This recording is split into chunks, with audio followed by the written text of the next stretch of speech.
Domo minasang, saya pengen ngebahas seputar job di Jepang ya. Kemarin kan banyak ya anak-anak nggak tahu itu lagi belajar di LPK ataupun di mana gitu. Sebaiknya magang apa TG. Sebenarnya kalau dari jenjang ya, kalau dari jenjang saya bahas jenjang. Kalau dari jenjang antara magang dan TG, sebenarnya paling enak itu dari magang. Kenapa? Karena ketika kita magang nih ya, tapi ada garis besarnya nanti saya bahas. Ketika kita magang, kita tuh akan melewati tahapan-tahapan yang menurut saya itu penting. Tahapan tahun pertama, ingin lanjut ke tahun kedua dan ketiga harus tes. Tahun pertama Ichigo namanya. Terus tahun ketiga ada tes lagi.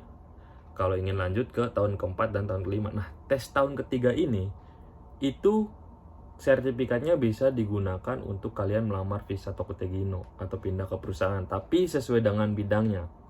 Ketika kita sudah selesai di tahun kelima dan lulus di tahun kelima, ada tes lagi.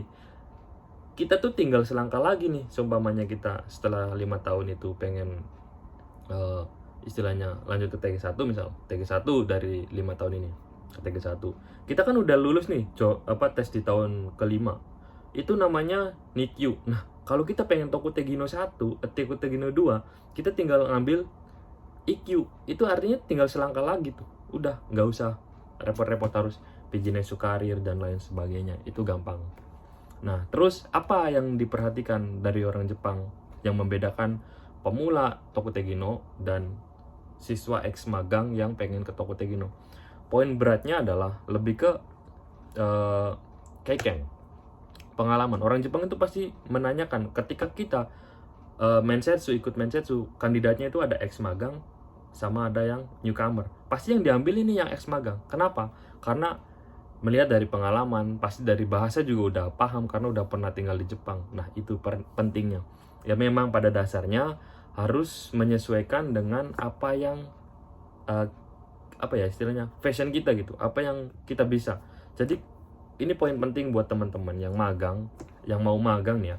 Jangan pernah ambil job yang tidak kalian kehendaki cuman karena pengen cepat terbang atau lain sebagainya, karena itu fatal ketika kalian berangkat ke Jepang, katakanlah terpaksa ambil job Tobi misal, yang jelas-jelas itu tidak sesuai passion kalian, tapi kalian harus ngambil karena paksaan LPK ataupun SO ataupun karena malu, gengsi, karena nggak terbang-terbang. Masih mending tahan, tungguin job yang sesuai passion kalian agar kalian tuh jalanin di Jepang ya udah gitu, ikhlas ridho, tanpa ada tekanan, tanpa ada paksaan.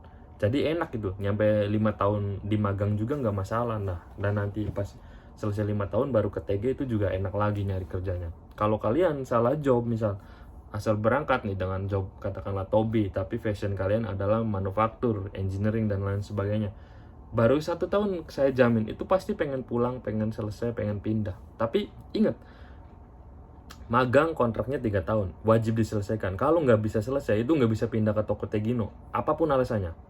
Di Jepang kayak gitu ya.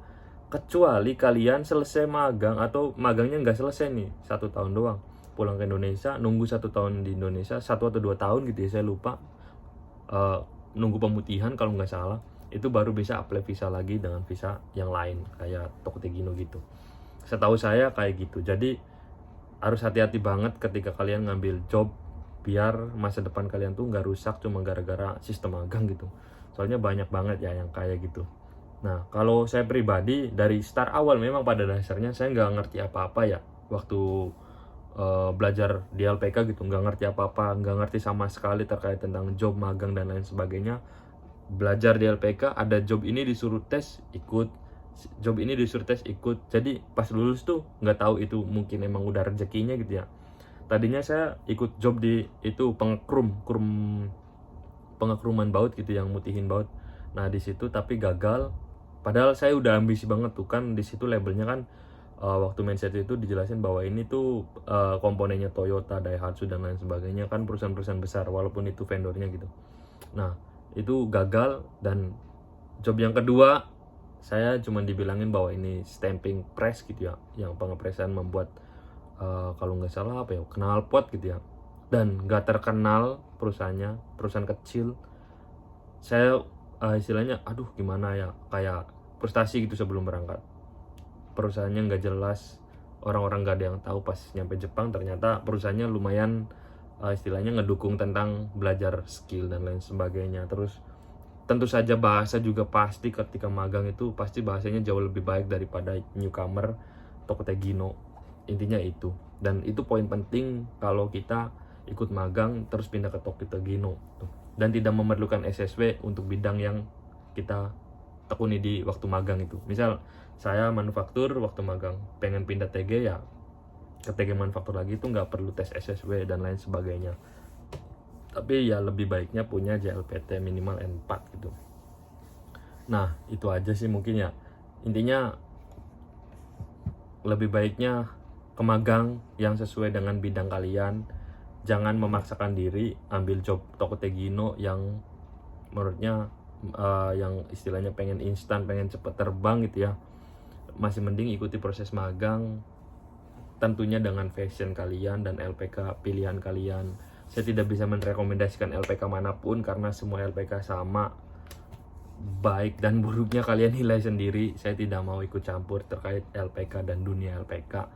Bahkan saya selama di Jepang aja nggak pernah mau ikut-ikutan terkait LPK, SO dan lain sebagainya. Maksudnya tuh berbaur dengan ikut-ikutan mikirin rekrutan kayak gini kayak gitu, nggak mau. Padahal ya banyak sih tawaran gitu.